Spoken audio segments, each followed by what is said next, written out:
Crime against humanity inside European community by Germany democratic country. This is our story. My aunt Olga Sandu started to develop Alzheimer's disease. She needed a curator, so her partner, 50 years long, proposed himself. Besides, he was our doctor, but he is 8 years old, Mr. Niculescu. Olga was living at home in her flat in Wiesbaden and had made 24/24, but the curator decided without asking Olga's family to put her in Kursana Villa elderly home. Seeking advice from Mrs. Loffenholz and Mrs. Baylor, Olga's best friends, Mr. Niculescu pretended that Kursana Villa assure the best care and even takes care about the animals, beloved pets of elderly people. What apparently a maid at home could see, Olga was taken by force against her will to this Kursana Villa. She desperately called us every day to take her in Switzerland, Geneva, where her brother Tito and we the two nieces live, but Dr. Niculescu refused.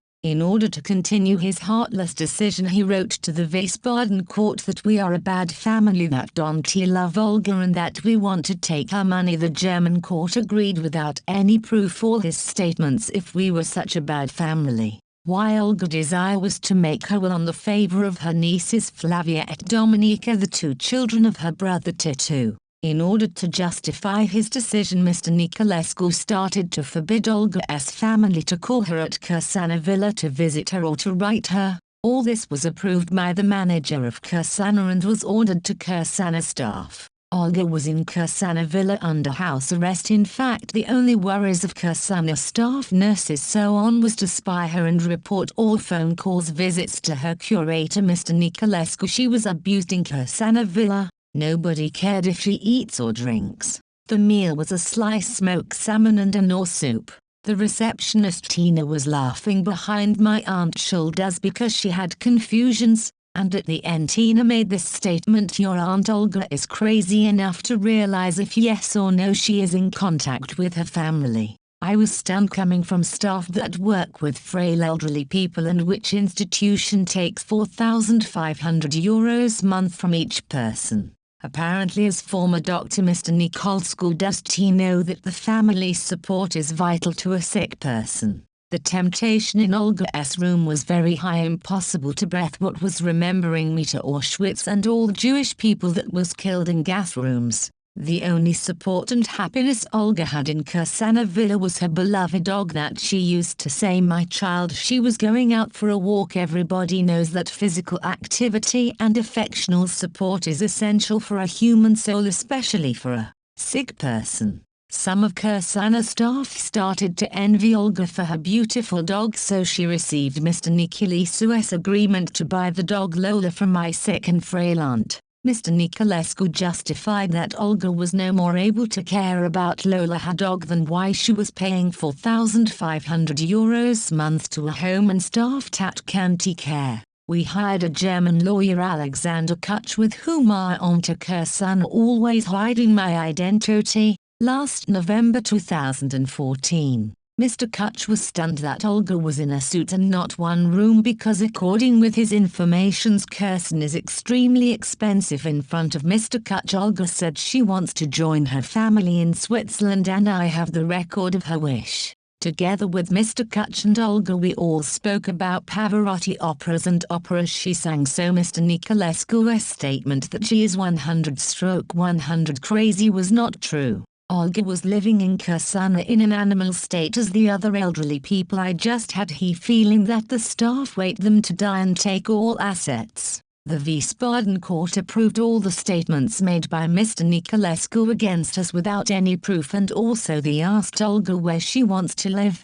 but not in our presence or behind our shoulders. Luck of democratic methods. The Wiesbaden court agreed that if Mr. Niculescu inform us from time to time by sending us a letter is enough. What we found cruel and inhuman. Last letter that the curator Niculescu wrote as he was insulting my father and mocking him. After forbidding us to be in touch with Olga, he was treating my father. "You too, you have Alzheimer, you forgot your sister's birthday. How can a retired doctor to diagnose a person without any exams? If that was the case, that my father has the same." illnesses. Olga being exhausted and not informed in time by the lawyer Alexander Kuch that I can contest the court decision. In fact, I was informed about the refusal of Wiesbaden court to my demand to change the curator and let Olga near her family, after the turn of 2 weeks for a contest had expired. I was having news from Jana, a former maid of Olga, and I was calling Olga on Jana's mobile when Jana was visiting her.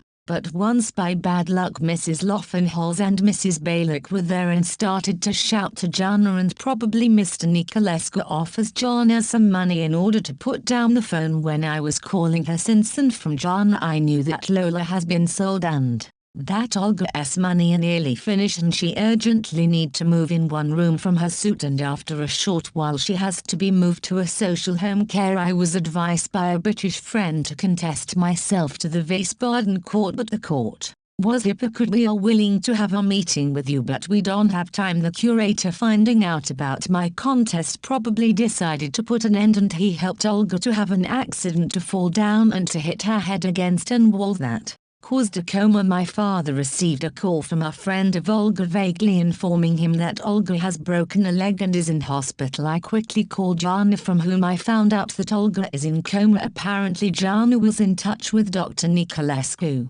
because he said Mr. Nilois invite us to assist to Olga's death and burial. My straight answer was we are not allowed for 2 years to see Olga, and now we are invited to see her death. But Olga's will is in your name and your sister. Mr. Niculescu hasn't informed us about Olga's accident or the evolution of this accident, and while Olga was in coma in hospital, Mr. Niculescu, after 50 years of concubine with Olga, decided to go ahead as each Christmas to go in a hot country for thalassotherapy. The curator invitation to assist to my aunt death is similar with her mass tactics. I am surprised that Olga's accident arrived shortly after my court contest and her lack of money to support her stay in Kursana suit. Writing to Mr.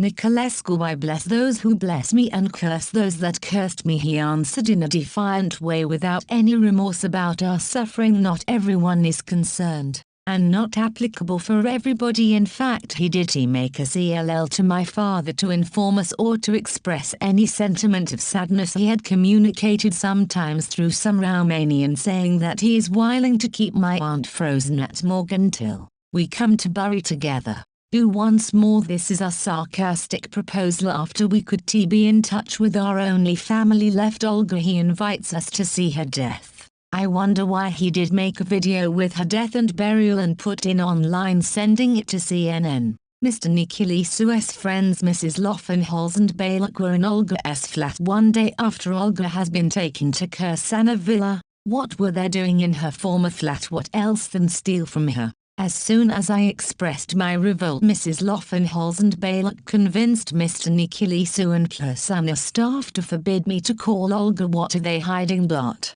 Olga was my best friend of my father. He always supported her morally and financially, and Mr. Niculescu knew all these when he lied to the Wiesbaden court. Olga has been separated from my father when we were in Romania under Ceausescu, and Olga decided to settle down in the Western countries, and what we lived under the dictator Ceausescu we lived.